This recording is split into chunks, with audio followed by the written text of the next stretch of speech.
Hello everyone and welcome back to My Opinion, and in this video I'll be reviewing the Champions League final between Manchester City and Chelsea. And this is a game that Chelsea won by 1 goal to 0 and thoroughly deserved the win. So about the starting lineup, so I think Chelsea's lineup was fairly expected. I mean, it was a formation that, is definitely, since Tuchel's come in, the team has improved defensively. And I mean, even that's an understatement because it's just that despite the fact that they just scraped fourth in the Premier League, I mean, I think that, and they also proved this in the game as well, they probably have the best defense in the world as of now. So, again, there weren't really any surprises with Chelsea's starting 11, but for City, it was that. I mean, it was probably another gamble that Guardiola took, and they actually, for the second time, in this season, for only the second time this season, they actually didn't play with either Rodri or Fernandinho in the team. So there's no holding midfielder. And the most defensive midfielder they had on the day was Gundogan, who is their highest goal scorer this season. So it was a gamble that, they took. And also this left a space with Foden also dropping into the midfield as a left central midfielder. It got room for Raheem Sterling to come into the team as well. So this was an ultra attacking team that City played. And in the first couple of minutes, Chelsea started sloppily and City pressed them. And again, nothing came out of it in the end, luckily for Chelsea. But I'm saying that City would have probably liked the game to go like that, or more or less like that for most of the game, so they could really dictate things and, bombard Chelsea's defense and eventually come up with goals.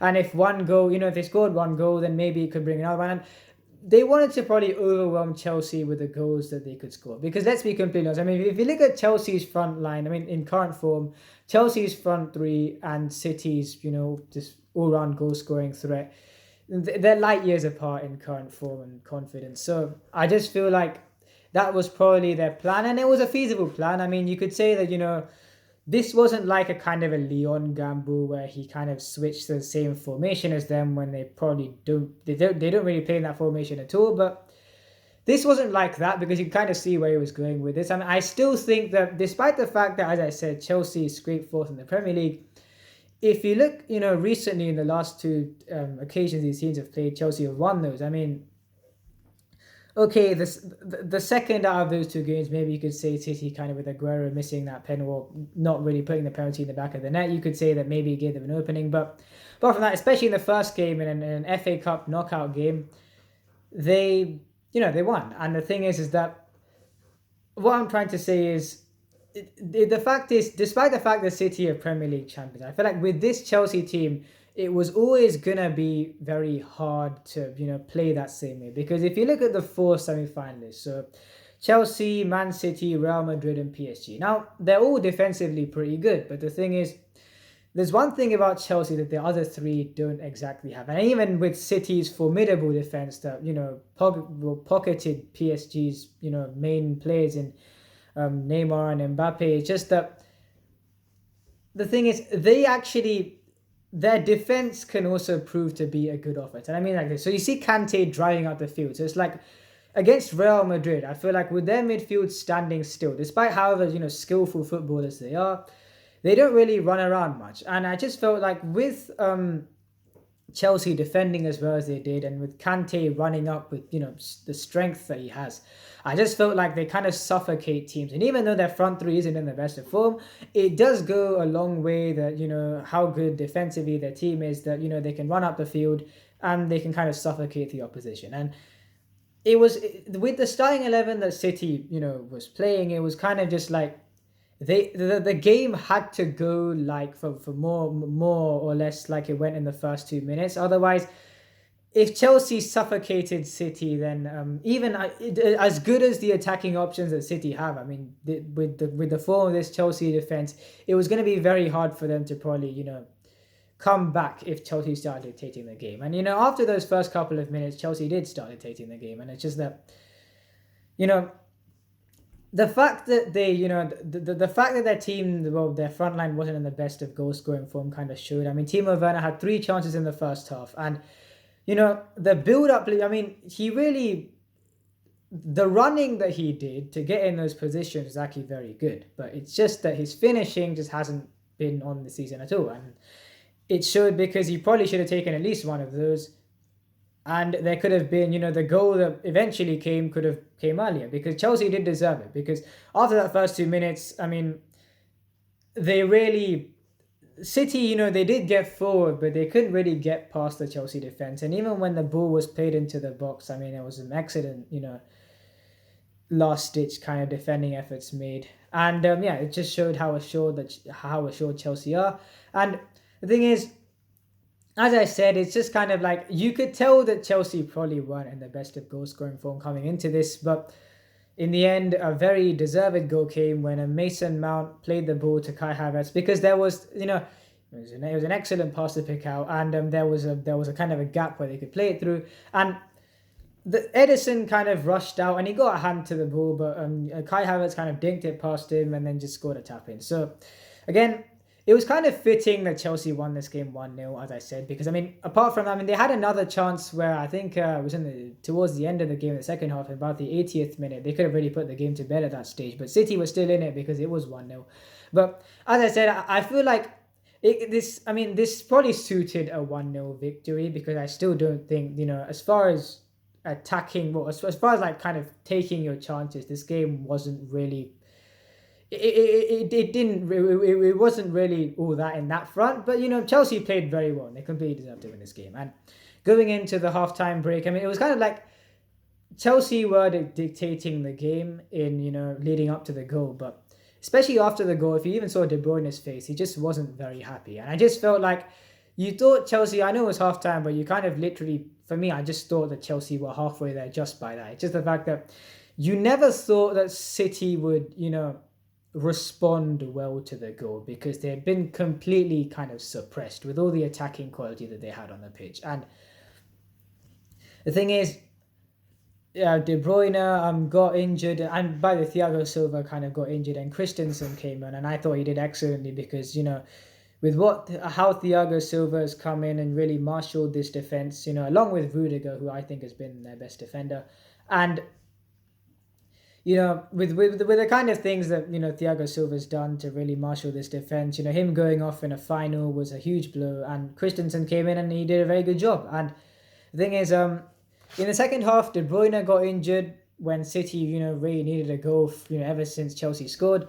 De Bruyne got injured, and by that point it was kind of already things didn't really improve much for City, and De Bruyne got injured, and when your talisman gets injured and it's in a Champions League final, and really all these years of not getting to the final, and then it's just that you kind of already thought that it was going to be very difficult for anything special to happen for City. And here's the thing here, so Gabriel Jesus came on for De Bruyne, when he got injured. And what I'm trying to say is this, it's like Aguero came on, and I think about the 70th minute, but it's just impact subs, which is what they're using Aguero as. Impact subs don't have to really come on when it's that late. I mean, if he had come on in the 60th minute, then if he had probably got like a good run around for 10 minutes, because he still did get involved, and there was a chance where he had to dink it over, I think the Mendy. Yeah, he tried to dink it over Mendy, but then it didn't really work. And so he did kind of get a few chances to score. I mean, Kyle Walker's ball was excellent, but it went past Phil Foden and him. So he was already, in kind of the scene of things, when even in the limited time that he was on. So maybe, 10 minutes extra could have made a bit more of a difference.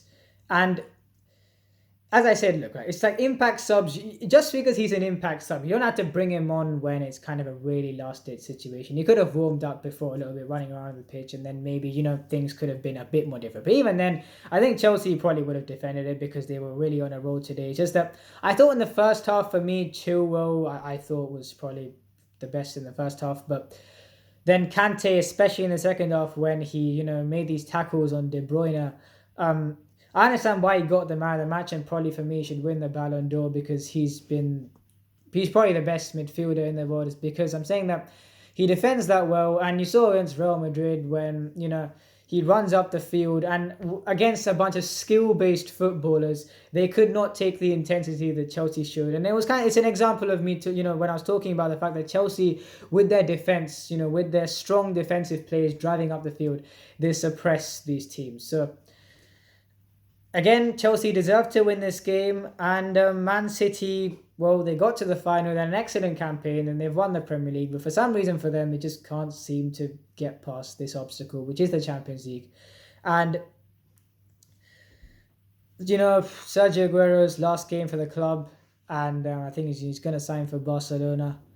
And yeah, it's just that it was a very sad end for him because it was the first Champions League final that he's played in, and they lost that. But the thing is, Chelsea, they completely deserve to win it. And it's kind of the thing where you look at how the team was under Frank Lampard and then how the team is now. And it's kind of confusing for me because it's like these were the same players who people criticize. They probably looked a bit suspect last year. I mean, you look at Antonio Rudiger, at the time when it was kind of FA Cup last season. I mean, you look at what people were saying about Antonio Rudiger and it wasn't very great things. So the fact that I think he's been the best defender this year just shows how much the entire squad has improved under Thomas Tuchel. It's just that I think that they're getting a bit too many strikers and probably not being too happy with them because it's kind of like, you have Timo Werner, Kai Havertz, Olivier Giroud and Tammy Abraham, and yet they're still looking for another striker to get them goals. And I think Jorginho has been their highest goal scorer this season, which tells you a lot. And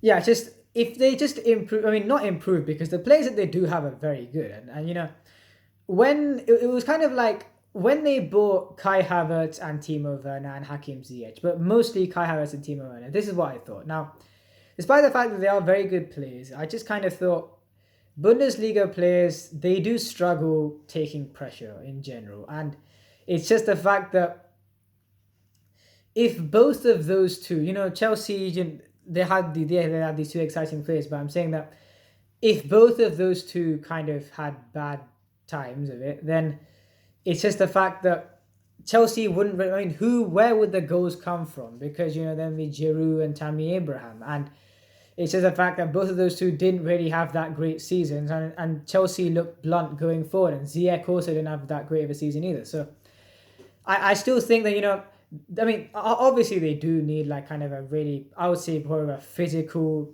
goal scorer. I mean, they have Giroud, but I think he's going to Milan, so they probably need a physical goal scorer, and there are options out there.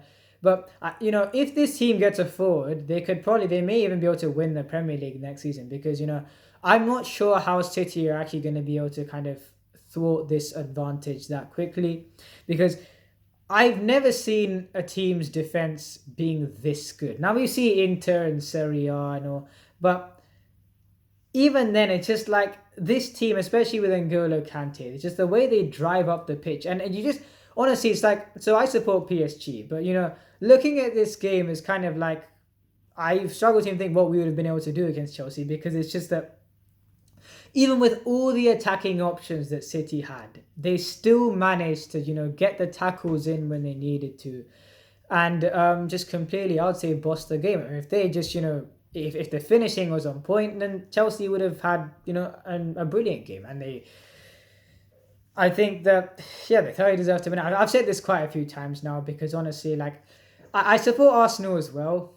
And I guess that, in that regard, I guess for Arsenal fans, it's probably not great that Chelsea won it. But for me, it was kind of, putting the PSG bias into it. So it's kind of like, so PSG and City are two state-run clubs and the only two state-run clubs in the world. So I kind of thought, if City win it, then PSG would be left behind. Because if you look at most of the other big clubs in the world, they've won the Champions League, whereas we haven't. And I guess that was the kind of the angle there as well. But, I did feel, quite bad for the City players, when they kind of, quite a few of them were in tears at the end because, it's a competition that they haven't won, ever. And it's kind of a thing where, they've shown that they are better than many teams around the world. In fact, it took the defense of Chelsea to thwart this City team because City have pretty much outclassed everyone else. And as far as Chelsea is concerned, I mean, Thomas Tuchel, he managed PSG last season. He took us to the final.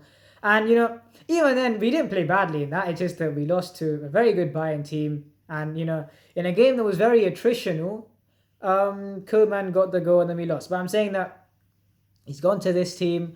And the way that he's improved this team's defense has been, honestly, just been commendable. And the reason why, as I said, it's still, I'm still thinking the fact that, it's not like the team has changed that much. It's just that he's got the best out of the players. And, they kind of probably, I mean, there was talk that they brought him in because they wanted to get the best out of their two German players, which, didn't quite happen. But he's improved the defense so much that it's kind of brought them this unique trait of, using their defense as part of their attack. And it's worked, brilliantly for them. And yeah, it's just that, well done to Chelsea, despite the fact that, I am, an Arsenal fan as well. I have to congratulate them because honestly, they thoroughly deserve this win. If you enjoyed this video, please like and subscribe, and please share this video with your friends. And remember, this is my opinion. What's yours?